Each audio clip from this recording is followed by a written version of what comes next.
Hi everyone, this is rkelly, the Inventory Whisperer. I want to introduce give you a brief introduction to a webinar I'll be hosting here, the ABCs to supply chain resiliency.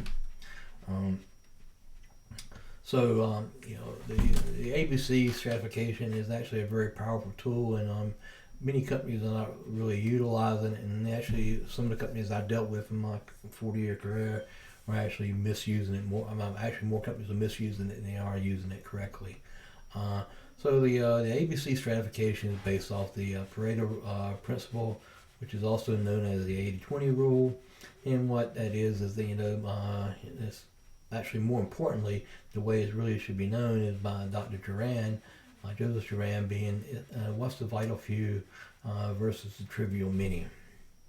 Okay, so the 80-20 rule means that in anything there are a few, let's say 20% that are vital, and many, typically 80% that are trivia.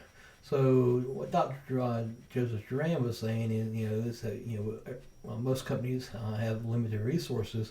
Therefore, limited resources, you need to be focused on the vital few, the 20% that really makes an impact into the bottom line. When I do an ABC stratification, what I do is start off by stratifying the inventory uses consumption. Okay, so 80% of my SKUs will equal 20%. Sorry, so my A's is 20% of the SKUs will equal 80% of my demand. The B's, roughly 10% of the SKUs will be 15% of demand, and then C's, 70% of the SKUs would be 5%. So this differentiation also carries over to like your manufacturing run strategy, which is how often do you run a different SKU, and what would be the associated lead time with that. Then on safety stock, you got a safety factor, Z factor, which should also be tied into your ABC stratification. So here's a example of a ABC manufacturing strategy that I implemented at a company not too long ago. And what happened, this company has about 6,000 SKUs that it fabricates in-house.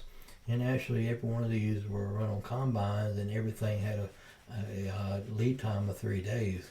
Well, the factory definitely did not have a capacity to run every part a 3-day lead time. So what it did, it actually created a lot of false demand. If you got a C, that you're running once a month, but your replenishment combine says it's 3 days, even though you might not need it for a month or 2 months or whatever, it would rush it through the shop at 3 days. At 4 days, it would say it would put it on the hot board, even though the parts aren't needed for days or months. So there's just no differentiating between the ABCs. Everything is treated equally. So like every man for itself, to get through on the capacity to get through the system, which led to a lot of hot lots and expediting. All right. So like I said, the solution was A every 3 days, B every 6 days, C every 12 days, which gave me a total interval of 12 days. So within 12 days, I could run 4 cycles of A, 2 cycles of B, and 1 cycle of C. All right. So really, like the key thing to note here is that for my A's, the 80% of my demand, 80% of the revenue, only has lead time of 3 days, and the inventory, can be less than 3 days. So actually, the parts that didn't have any setup, we actually ran, every day. So they really had a lead time of 1 day. But overall, the average inventory for all A's for the fabricated part was a day and a half. So a day and a half, that gives you turns of actually it would be about 200 turns. So for your A's, that's great. You have more inventory of your B's and C's because a low demand. The amount and value would be very very reasonable, very manageable. in that, taking that into to notice.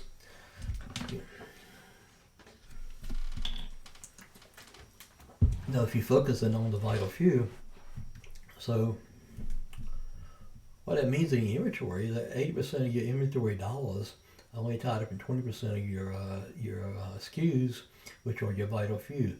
So 20% of your dollars, which is very minor, is actually tied up to 80% of your SKUs. So being a trivial mini, so 80% of your dollars is coming out of 20% of your SKUs, the vital few.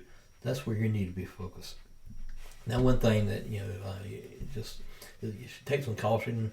That it's not always you just can't say 80-20. You have to analyze it. The distribution could be 90-10, 70-30, 76-24, 62-38. Whatever number you want, truthfully. But it's not the number. It's that whatever you got, we got some A's that are our vital few. Okay, that's where we need to be focused our resources. That's where we need to be driving the our improvements. The C's of the trivial mini, they are still important, okay, but they should not be the focus of our improvement efforts. So supply chain resiliency is what we're really looking at in this webinar.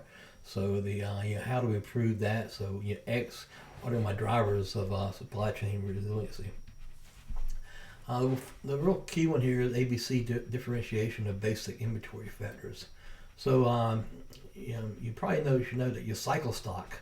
So your cycle stock is the inventory that you change over every cycle. It's the most variable inventory you have, or the most dynamic inventory in your cycle.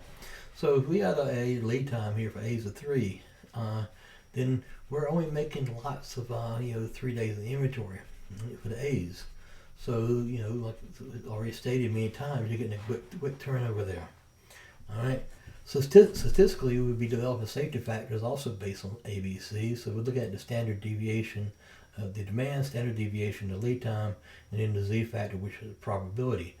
For most of our, if an A has no setup time at all, then the lead time is going to be, 1 day.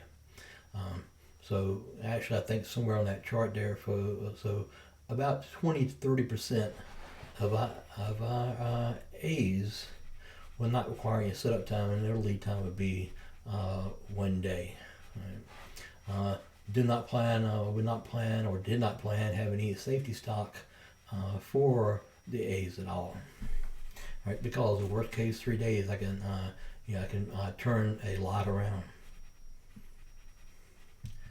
Okay, so one thing to have a resilient supply chain, you got to really be focused on improving your responsiveness, which means having shortened replenishment times, having some flexible capacity. Capacity probably should be your target capacity should be about 80 to 70% of your theoretical capacity.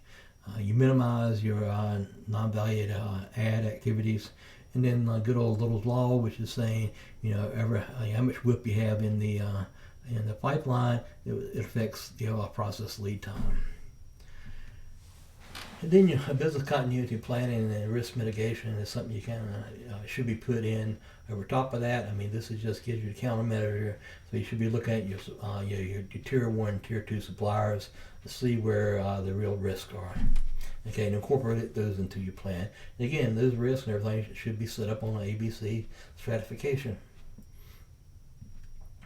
Okay, I'm not really going to talk about my credentials here. I've 40 years experience. But you can look me up on LinkedIn if you want to find out more about my career. And so I was trying to keep this short. For the you can register here for the free webinar. If you need any more information, I got the links here, and all these links will be included in the notes below. So thank you, and I hope to be seeing you on one of my free webinars here in the very near future. Thank you.